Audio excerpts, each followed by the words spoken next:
in Luke chapter 16, the story of Lazarus and the rich man. Remember that story?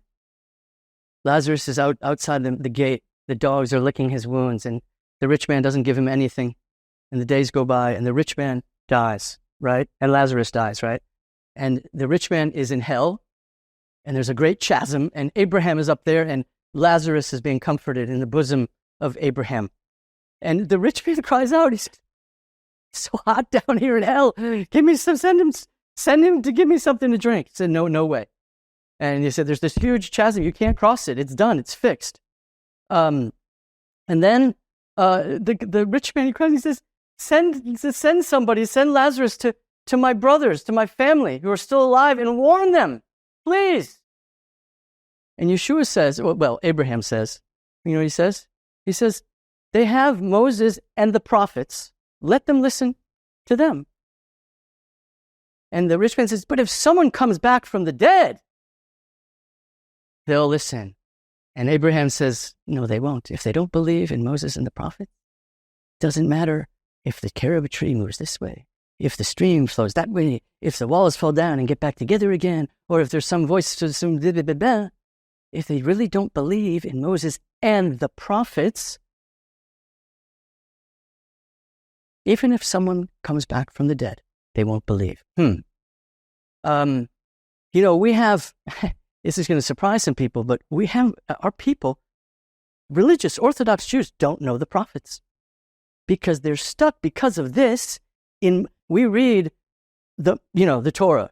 We just went through Simchat Torah in the beginning, rewinding the scrolls. And we're happy that there are people out there who are connecting to Jewish roots and are studying the Torah more and reading the Torah portion. That's not a bad thing.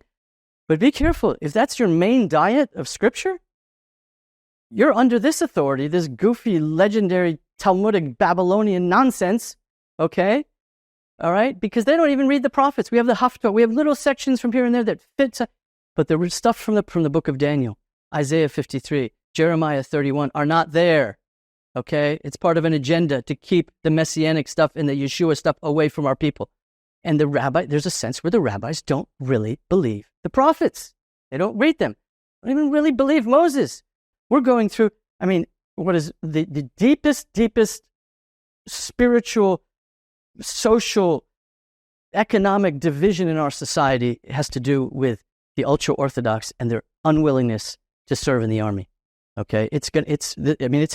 Every day it's like this, okay?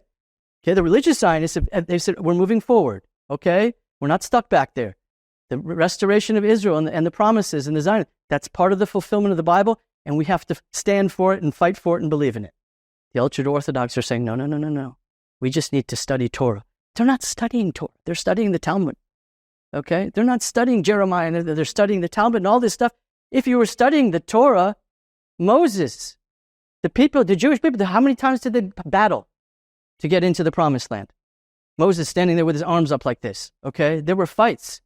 Joshua, Nehemiah, when they rebuilt Jerusalem, he had a trowel in one hand and a sword in the other hand. What Torah are you reading? Of course, being a Jew in this land involves defending it. It's in the Torah. What are you reading? They're not reading. They're not believing. And Yeshua said, even if someone comes back from the dead, they're not going to believe, and that's exactly what happened. Okay?